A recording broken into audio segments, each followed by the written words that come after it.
Oui, bonjour Bandeko, bokoto, c'est papa, hein? Naïe vraiment que ça la vidéo oyo en toute vitesse et puis avec colère parce que na kati même musala pona yango. Bandeko bino moko boyebi muto kombo Kofira nenga sala katu aya ko défier biso awa na diaspora. Alors le même type aye lisusu à notre grande surprise aye po beta concert moko na Paris, donc na banlieue parisienne dans les 95 ou na Belgique balobaka 95 eza na salle espace ya Nova ezali po na date ya samedi le 17 oyo nde alingi beta wana. Alors sans plus tarder na koti déjà na source tozwi ba numéro nyonso ya ba téléphone ya salle ya mairie na ya préfecture. Donc bandeko bolanda vraiment il faut ko benga d'abord na bandi na salle numéro ya ko contacter mutu ya salle wala ya Nova.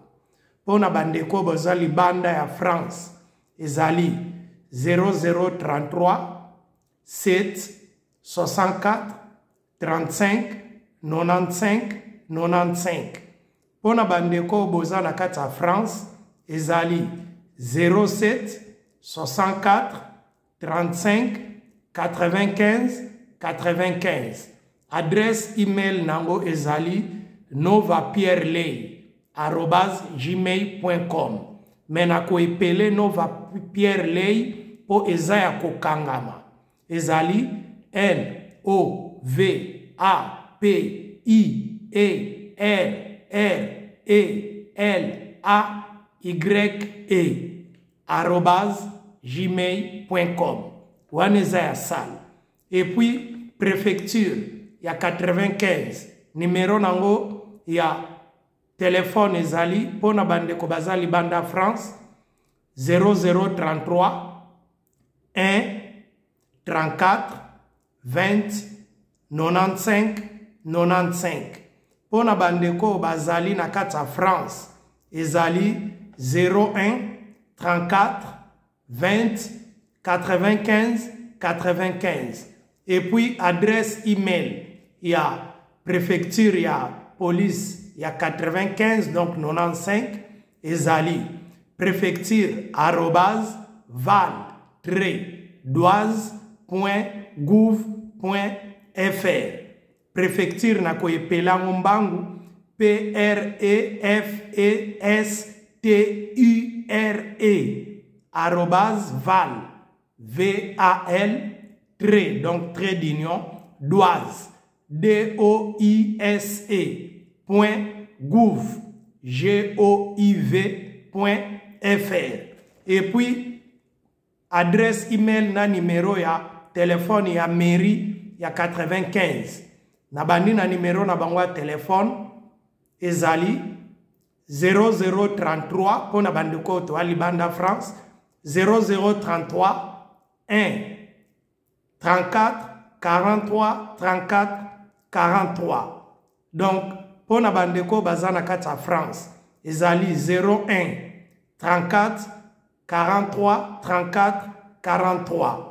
Et puis deuxième numéro na bango ya téléphone surtout pona bandeko toza à l'étranger ezali 0033 1 34 43 35 41.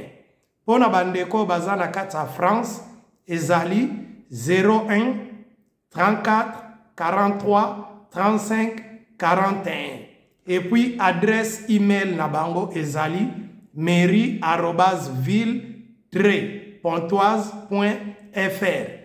mairie na koyepele yango MAIRIE@ville-pontoise .fr. Préfet il y a 95 comme on a M. Philippe Cour. Et puis maire il y a 95 ezali Madame Stéphanie. Donc bandeko tobenga na ba numéro o nyonso na pesi et puis tokoma ba email totinda epa ya préfet totinda epa ba kolosal wana totinda ba preuve ke Kofira concert na ye oyo alingaka beta même na U Arena préfet wana anilaki yango. Donc il est grand temps bandeko totinda vraiment ba email tobenga toza na mikolo kotanga lelo toza mercredi tosala tout avant samedi ti samedi totinda atanto mamele na garsi azosala video na makambu ya salle na adresse à salle batu bazosala video na place wana. Donc bandeko to sala vraiment ba video ya ba 1 minute 2 minutes 3 minutes totinda to bloquer concert wana ya Kofira. Merci beaucoup bandeko ezalaki ya bino papa Aaron.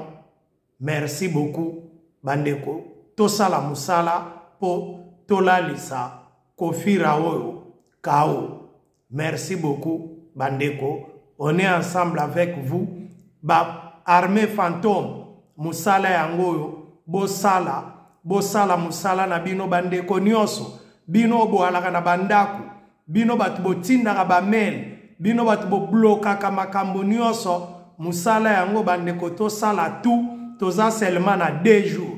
En tout cas na sengi merci beaucoup na bandeko nyonso o déjà bakotinda na ba o bakobenga. On est ensemble avec vous. Merci beaucoup.